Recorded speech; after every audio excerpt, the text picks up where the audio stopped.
يا مساء الفل، عاملين ايه يا حبايب قلبي؟ وحشتوني كتير. يلا زي ما اتعودنا مع بعض، اللهم صل وسلم وبارك على سيدنا محمد. النهارده هنعمل مع بعضنا الكشري الاسكندراني. اللي ما يعرفش الكشري الاسكندراني هو عبارة عن عدس اصفر ورز، بس النهارده هنعمله على طريقة ام سما. هنزود عليه مكون هيديله طعم وبيخليه مسكر، تحس انك بتاكلي ولا لحم ولا فراخ، احسن بكتير. تعالوا يلا نشوف هنعمل ايه. جبنا بصلايه وحمرناها، ومجرد ما بدات تحمر وبقى لونها ذهبي كده، رحنا بشرين عليها حوالي تلات ولا 4 جزرات. بشرناهم او عملتيهم في الكبه زي انتي ما تقدري يعني.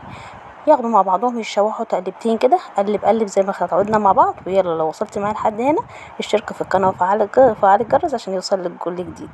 هنقلب مع بعضنا الجزر بالبصل هنا، خليناهم يتقلبوا مع بعض كويس.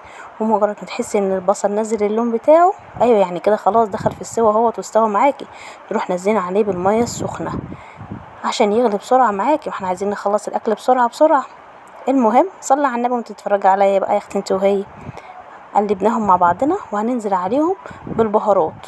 البهارات عبارة عن ايه؟ عبارة عن ملح وكمون ومرق الدجاج، مش اكتر والله. وادي معانا الرز والعدس الاصفر، هنقلبهم على بعض ونغسلهم ونسيبهم ينصفوا، ونروح نازلين عليهم على المية المغلية. وصلت لحد هنا؟ يلا صلي على النبي كمان وقولي انت بتعمليه ازاي. بتحطي عليه جزر ولا بتحطي عليه حاجة تاني؟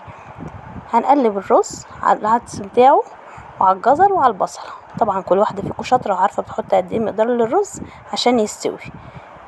يا دوبك نغطي الرز بشوية مية حلوين ونغطي عليه ونسيبه يغلي. بصوا مجرد ما غلي معايا غلوة، نروح مغطيين عليه. اللهم بارك، بصوا الحلاوة، هي ده الكلام. شوفوا بقى ام سما هتزوق الطبق ازاي. يلا اشتركي في القناة وفعل الجرس ووريني بتعمل الرز بتاعك ازاي، زي الرز بتاعي ولا احلى؟ اللهم بارك. ادي الحركات والتكات. طبعا هنقدم معاه ايه؟ هنقدم معاه ليمون مخلل وسلطة، ولو بحبحتيها كمان اسلوب بالتين للعيال. كل سنة وانت طيبة واشوفك على خير ان شاء الله.